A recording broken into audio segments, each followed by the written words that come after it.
The Burma of Rudyard Kipling, if it ever really existed, has long since passed into history.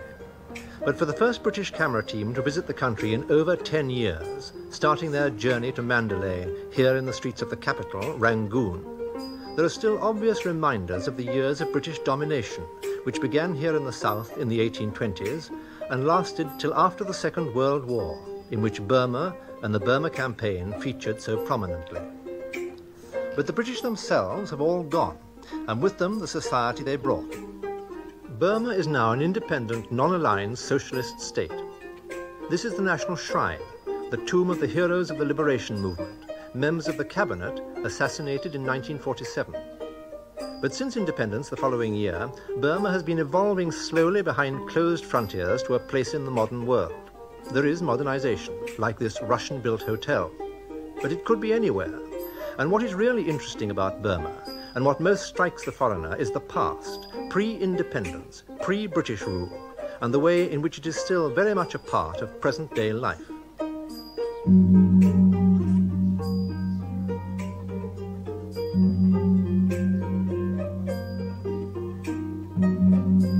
Burma is a Buddhist country, and the great Shui Dagon Pagoda in Rangoon is one of the holiest places in the Buddhist world. The huge platform on which it is built is never without pilgrims. The great dome, higher than St. Paul's Cathedral, covered with gold, the summit of solid gold and precious stones. On every side are shrines covered with gold leaf. Over a ton of flowers are offered every day.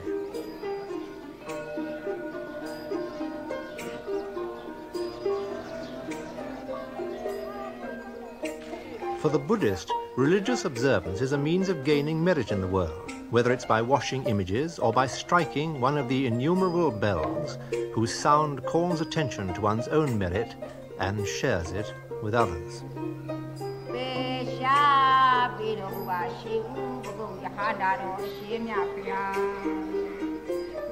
This journey could only take in a small part of the country along the east and west banks of the river on the way north to Mandalay.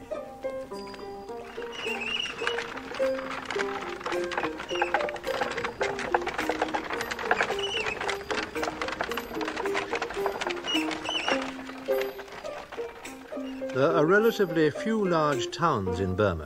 The countryside is a collection of small villages.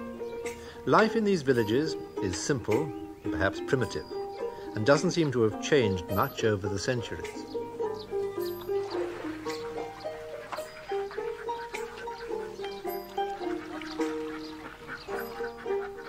The houses are built of bamboo and thatch and raised on piles driven into the ground well clear of the monsoon rains. In spite of their sharp-looking horns, these water buffaloes are extremely docile.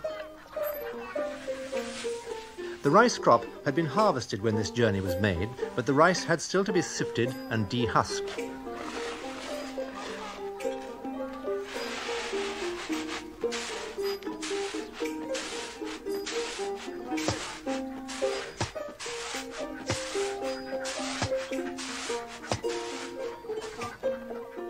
Unlike many countries in the East, there is no great shortage of food in most areas.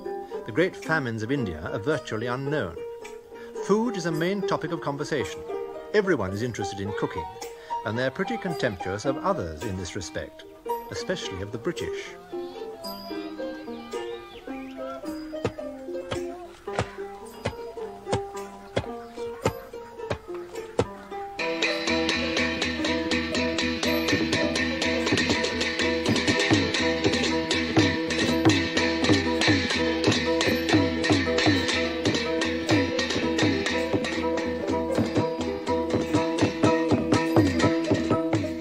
Gongs mounted on what looks very like an old bedstead.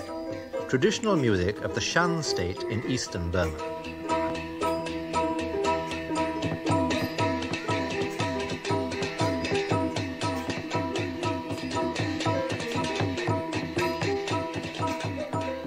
The Shan state is on the border with China, and the people speak almost the same language as the Siamese. The costumes of these folk dancers certainly seems to belong as much to Siam as to Burma.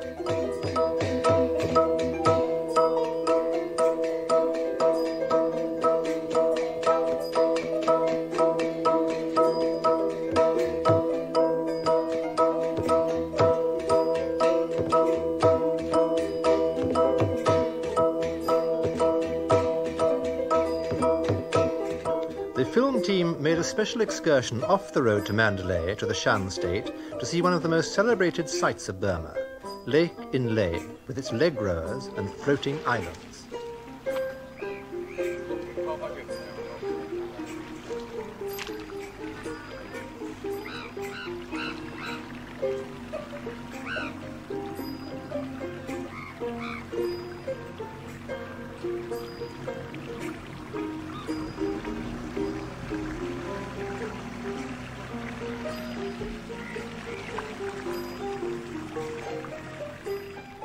This lake, 12 miles long, is a hollow in the center of a high plateau. All the buildings, including this huge pagoda, are constructed on piles driven into the bed of the lake.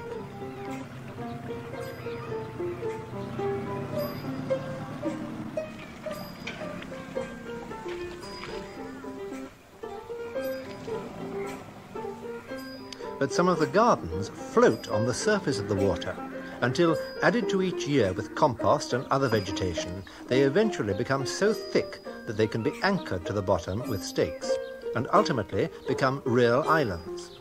Pagodas, temples and shrines are all built on the lake, and there's a sizable population who cultivate their water gardens and catch fish.